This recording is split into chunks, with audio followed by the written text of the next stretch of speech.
Végéter dans un shithole n'est pas une stratégie d'expatriation viable à long terme. Ça va être le sujet de cette vidéo aujourd'hui, les amis. Euh, J'ai fait une vidéo sur les big players en France, enfin le manque de big players. Et ces stratégies d'expatriation, souvent, où vous avez des gens pour qui l'expatriation, en fait, est une stratégie défensive, une stratégie de fuite, une stratégie de repli.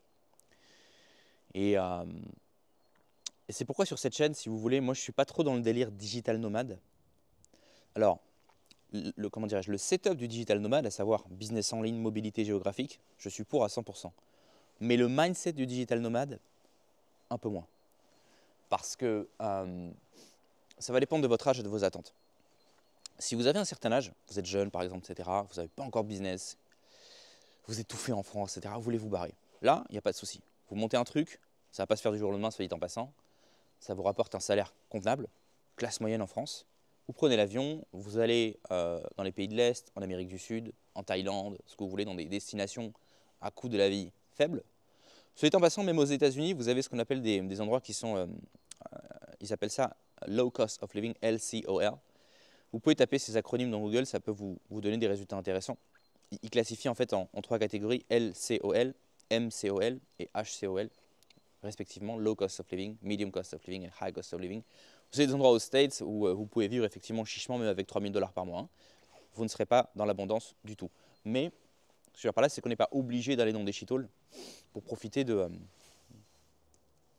on va dire, pour avoir un bon train de vie ou un train de vie correct avec un business en ligne. Et par exemple, il y a aussi des gens qui sont pas expatriés mais qui vivent dans des campagnes françaises, euh, avec tous les défauts que ça comporte bien sûr, mais qui vivent dans des campagnes françaises avec des business online qui leur permettent de vivre tranquillement un train de vie tout à fait convenable, avec une sécurité de l'esprit, etc. Là où je mets en garde les gens, c'est ceux qui vont vraiment vouloir aller non pas dans des endroits tranquilles, non pas dans des pays, ce que j'appelle les pays tiers 2. Vous savez, les pays tiers 1, c'est l'Occident, les pays tiers 2, c'est intermédiaire, et tiers 3, c'est vraiment les pays pauvres. Mais les gens qui vont se dire, ok, j'ai mon business online, j'ai mes revenus passifs d'où qu'ils viennent, 2000 balles par mois, 3000 balles par mois, et je vais aller dans un shithole, et bien souvent, ces gens vont enfin, pas vraiment des shitholes, mais des endroits où le coût de la vie est vraiment faible, parce que, voilà, ils vont végéter là-bas, ils ont leur petit studio là-bas, ils dépensent le moins possible, et puis ils économisent, etc. Et en fait, ils ne vivent pas vraiment. En fait. Leur vie, c'est juste, évidemment, ils ne sont pas mariés, ils n'ont pas de famille, ils n'ont pas d'enfants. Ils sont dans des studios, dans des destinations vraiment pas chères, Amérique du Sud, Asie. Et, euh, et c'est ça leur vie, en fait. Ils sont tout fiers d'être effectivement dans des endroits où c'est vraiment pas cher. Ils vont chercher les restaurants locaux. Souvent, dans ces destinations, vous avez vraiment par exemple, vous avez des boîtes de nuit pour les expatriés, vous avez des hôtels pour les expatriés, vous avez des biens, des condominiums qui sont créés où majoritairement ce sont des expatriés qui y vivent. L'infrastructure généralement de bien meilleure qualité, mais c'est aussi beaucoup plus cher. Et puis vous avez les endroits où les locaux vivent. Alors là, c'est vraiment pas cher. C'est des loyers à 150 € par mois, etc. Et les gens sont contents d'aller là-dedans. Le gars, il a un petit studio dans un petit coin. Et des fois, dans ces pays-là, il n'y a pas de criminalité. Donc, ils peuvent vivre dans des endroits vraiment très pauvres où il n'y a aucune criminalité. Ce qui n'est pas la même chose en France. En France, vous êtes obligé de vivre dans des endroits, en tout cas en ville, dans des endroits qui sont chers. Sinon, automatiquement, il y a la délinquance, il y a l'insécurité. Mais il y a des pays dans le monde qui sont pauvres, où il n'y a pas forcément d'insécurité, et où les gens peuvent justement leverage ça pour aller dans des endroits qui sont utilisés par les locaux, où donc la bouffe est vraiment pas chère, les apparts sont vraiment pas chers. Ils ont leur petit business online où ils vendent des trucs aux Français, aux Américains, et ils vivent comme ça. Ça peut être un bon début.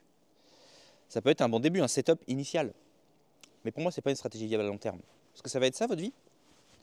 Ça va être ça, ça va être de vivre dans un petit studio, dans un coin bizarre, en Asie ou en Amérique du Sud, en pleine cambrousse où il n'y a rien. Ça va être ça, votre vie. Et en plus, dans ces destinations ultra éloignées, des fois, généralement, ça va être difficile de trouver une femme qui vous corresponde vraiment. Alors, pour moi, c'est un autre problème. Il y a beaucoup de gens pour qui expatriation, euh, en fait, c'est un mot poli pour dire tourisme affectif. Quand je dis tourisme affectif, vous avez compris de quel type de tourisme je parle. Mais je dis pas le mot pour pas que YouTube shadowban ma vidéo quoi. Tourisme affectif, c'est qu'ils vont aller dans les endroits où les filles sont pas chères.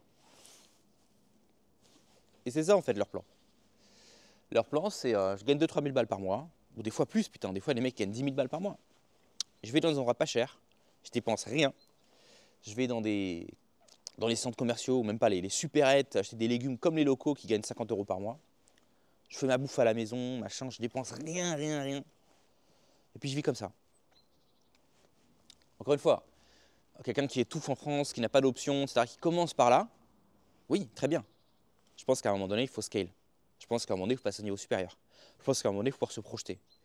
Et c'est difficile de se projeter quand vous vivez dans des destinations où il n'y a pas vraiment d'avenir. Alors les gens vont dire, mais si, c'est des pays qui ont de l'avenir, c'est des pays qui vont se développer. Vous êtes en Malaisie, les gars. J'y connais rien à la Malaisie, ça se trouve, je me trompe, et les mecs ils vont me dire, non, c'est bien la Malaisie. Je prends un exemple au hasard. Vous êtes en Malaisie. Si un jour, est-ce que vous pouvez vraiment vous projeter dans un pays comme ça? Vous allez vous marier en Malaisie, vous allez faire une famille en Malaisie, vous allez acheter une maison en Malaisie, vos enfants vont aller à l'école en Malaisie? Sérieux? Et c'est pour ça, je pense qu'à terme, l'expatriation, il faut bien choisir ses pays. Et c'est pour ça, moi, j'aime bien l'Europe de l'Est. Parce que c'est moins cher. Attention, le coût de la vie augmente d'année en année, surtout dans les grandes villes. Mais ça reste européen, ça reste développé.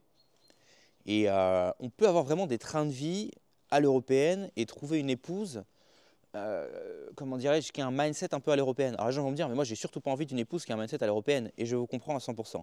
Mais ce que je veux dire par là, c'est que je pense que c'est difficile d'avoir une connexion. Si vous, putain, les gars qui vont encore un exemple au hasard, je ne connais pas le pays. Ils vont au Brésil, ils vont trouver une brésilienne, ce qu'ils appellent les latinas. La meuf, elle est dans la misère, etc. Et puis forcément, le mec arrive, il a son passeport français, il a son bise online. Alors, la meuf, direct, elle tombe amoureuse de lui. Quoi. Il se dit, ah, bah, dans ce pays, les filles, elles sont super gentilles, elles aiment bien ma personnalité. Ah, au moins, là-bas, elles me donnent ma chance. Mais frérot, elle voit juste en toi un gros passeport sur pattes. Et donc, quand il y a un tel rapport de force, c'est difficile d'avoir une vraie relation avec la femme. Alors, je ne vous conseille absolument pas d'avoir une relation avec une pétasse occidentale, féministe, etc. Mais le mieux, c'est quand même de trouver des femmes qui sont quand même un peu européennes. En tout cas, là, je parle pour moi. Moi, je vous parle de ma stratégie. Qui ont quand même une vision du couple et de la famille à l'européenne, avec un background chrétien, avec laquelle vous allez pouvoir bâtir quelque chose sur le long terme. Vous voyez ce que je veux dire? Où il y a une entente. Où fondamentalement, alors évidemment, hein, toute femme va prendre en considération votre situation professionnelle, etc. Ça, c'est normal. Mais il y a prendre en compte ta situation professionnelle et voir en toi un tas de billets sur pattes. C'est deux choses différentes. D'accord? Il y a cet homme-là, j'ai envie de me marier avec lui, j'ai envie que ce soit le père de mes enfants et je vais évidemment prendre en compte sa situation parce que c'est important pour l'avenir. Et ce mec-là va me sortir de mon bidonville. C'est deux choses différentes. Et quand vous allez, je sais pas, en Estonie, en Hongrie, en Pologne, en Roumanie, comme moi, ou même en Bulgarie, je pense que c'est un très bon compromis pour trouver des... Là, je parle pour les gens qui sont en recherche affective. Pour trouver des épouses qui, effectivement, ne sont pas forcément féministes, arrogantes, insupportables, grasses, tatouées, cheveux courts, comme vous avez en Occident, mais où en même temps, il y a un lien qui peut se créer. Un lien qui est basé sur, voilà, sur certaines valeurs. D'accord? Je sais qu'il y a des gens qui ont subi des échecs dans la vie, qui ce n'est pas forcément de leur faute, et qui sont devenus très cyniques. Je me méfie des gens qui sont trop cyniques, parce que le cynisme ne mène nulle part. Le cynisme, c'est bien d'être un peu... de faire attention, de ne pas être le pigeon de l'histoire, mais être trop cynique, être trop sceptique, vous allez vous renfermer sur vous-même, et on ne peut rien construire là-dessus. Je pense que les valeurs telles que la loyauté, l'amour, le sacrifice, la fidélité, l'entraide mutuelle, sont les leçons qui sont extrêmement importantes pour un mariage solide. Et c'est difficile de bâtir ça avec des femmes qui viennent de pays, déjà où ce mindset-là n'existe peut-être même pas, parce que ce sont des notions qui sont quand même très, très européennes. Il y a des pays dans lesquels vraiment les relations hommes-femmes, c'est que basé sur l'oseille. C'est que basé sur l'oseille ou sur... c'est très matériel en fait, c'est des niveaux vibratoires très faibles. Tu me donnes ça, je te donne ça. Et quand vous allez dans des pays où les femmes ont cette éducation-là, c'est très transactionnel. Donc automatiquement, les mecs, ils vont là-bas, je parle des gens qui sont un peu naïfs, ils chopent une meuf, il la ramène en Occident, et puis rapidement ça part en couille. Et il s'étonne. Pour ça, je pense que les pays de l'Est, c'est le bon compromis. Alors après, évidemment, hein, faut pas être un pigeon. Je veux dire, je sais pas comment l'expliquer.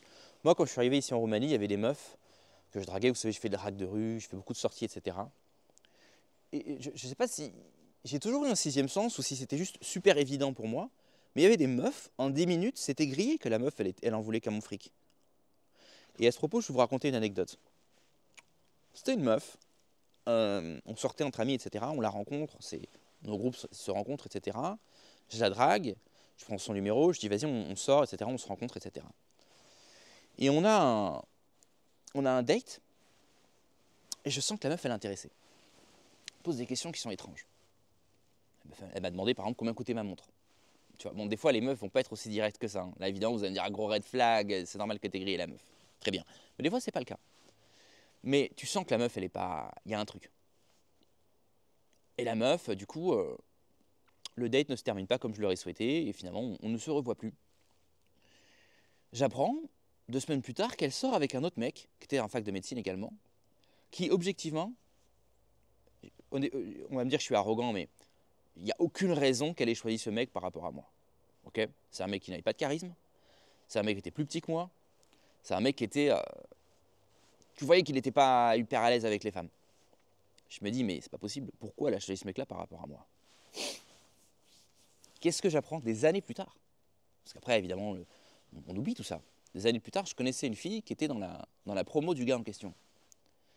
Et je dis alors, lui, ce gars-là, là, qui sort avec la meuf, là, avec la roumaine, là, ça se passe comment? Elle me dit, mais en fait, ce gars-là, sa meuf, il peut pas la toucher s'il l'emmène pas au restaurant. Je dis, ah tiens donc. Il me dit, ouais, le mec, s'il veut la toucher, il est obligé de l'emmener au restaurant. Et en fait, c'était devenu de notoriété publique que ce gars-là, c'était le canard. Et moi, la meuf, je l'avais grillé en 20 minutes. Pourquoi je l'ai grillé en 20 minutes alors que lui, il a été pigeon de l'histoire? Je ne saurais pas. Je ne saurais pas vous dire. C'est pour ça que je dis, il n'y a pas d'Eldorado en fait. Enfin, il y a des endroits qui sont beaucoup mieux que d'autres. Il y a des endroits où l'herbe est plus verte ailleurs. Mais l'herbe est plus verte ailleurs, ça ne veut pas dire que c'est le paradis. Ça veut pas, il y a des mecs qui sont arrivés en Europe de l'Est qui pensaient qu'ils allaient choper des mannequins parce qu'ils ont un RSA. Il y a des mecs qui pensent ça. Il y a des mecs qui pensent, je vais en Russie, je vais en Europe de l'Est, je vais choper des mannequins, des meufs qui sont sur Instagram, enfin, en tout cas, qui ressemblent à des Instagrammeuses super bonnes, même si elles n'ont pas forcément Instagram, etc. Mais, et le gars, il s'imaginait qu'il allait arriver, j'ai le passeport français, j'ai mon RSA à 800 € par mois, et je vais choper des super meufs. Il arrive, le mec, il déchante direct. Donc évidemment, il faut aussi avoir les pieds sur terre. Je vais faire une petite métaphore business. Il y a des business qui sont à chier. Vous allez mettre plein de thunes dedans, ça ne marchera jamais. Il y a des business qui ont du potentiel. Mais même pour les business qui ont du potentiel, il faut bosser un peu. Faut pas être trop con. Il n'y a pas de business où vous allez rentrer dedans, vous n'allez rien mettre, et dans 3 mois, vous allez être millionnaire. C'est pareil avec les filles. Donc voilà les amis. Le délire, je gagne quelques milliers d'euros par mois, je m'expatrie dans un shithole, et je végète là, parce que rien n'est cher, et voilà, et je reste dans mon studio. Et évidemment, je consomme des filles sur place, parce que c'est ça, hein, c'est quand les mecs vous disent « moi, je n'ai pas de meuf, etc. » C'est pas qu'ils n'ont pas de meuf, ils consomment, hein, mais voilà. Moi, c'est pas mon délire. Et je pense qu'il y a des gens, malheureusement, qui, à cause de toute une série comment dirais-je, d'épreuves qu'ils ont subies dans la vie, de souffrances, en restent là. Je vous encourage à viser plus que ça. Même si vous avez subi des épreuves, même si vous avez subi des échecs, je vous encourage à garder cet idéal en tête. Et un idéal, c'est toujours quelque chose qui est dur à atteindre. Mais des familles qui sont mariées, où ça fonctionne très bien, où il y a des enfants, où le mec n'est pas forcément millionnaire, et où ça se passe bien, et où il y a vraiment... Le mariage est structuré par des valeurs morales et spirituelles. Ça existe. Ça ne veut pas dire que la partie financière, que la partie matérielle n'existe pas. On est dans un monde physique, donc le matériel est important. Et c'est normal. Je dirais même plus. Je ferai une vidéo derrière ce sujet. Une femme qui ne se préoccupe absolument pas de vos finances, c'est un red flag. Pourquoi? Parce qu'une femme qui ne se préoccupe pas de vos finances, elle se préoccupe de quoi? Elle veut juste passer du bon temps avec vous. Donc elle ne se projette pas à long terme. Et ça, c'est typique des carriéristes à l'occidental. Une femme qui a une carrière dans le droit, etc., elle gagne bien sa vie. Elle s'en fout de savoir comment toi tu vas gagner. Parce que probablement d'ailleurs elle gagne plus que toi. Ce qu'elle veut, c'est un bel homme avec lequel passer du bon temps. Mais elle sera jamais mère de famille. Elle va jamais faire la cuisine pour toi. Quand elle en aura marre de toi, elle passera à un autre mec. Donc une femme qui ne s'intéresse pas du tout à votre situation professionnelle, c'est aussi un red flag. Une femme qui ne s'intéresse qu'à vos billets et à votre passeport, c'est évidemment un red flag. Mais je pense que les mecs sont trop focus sur « faut que j'évite la gold digueuse, faut que j'évite la meuf qui en envoie comme mon argent ». Mais il y a une autre... Ce n'est pas double tranchant.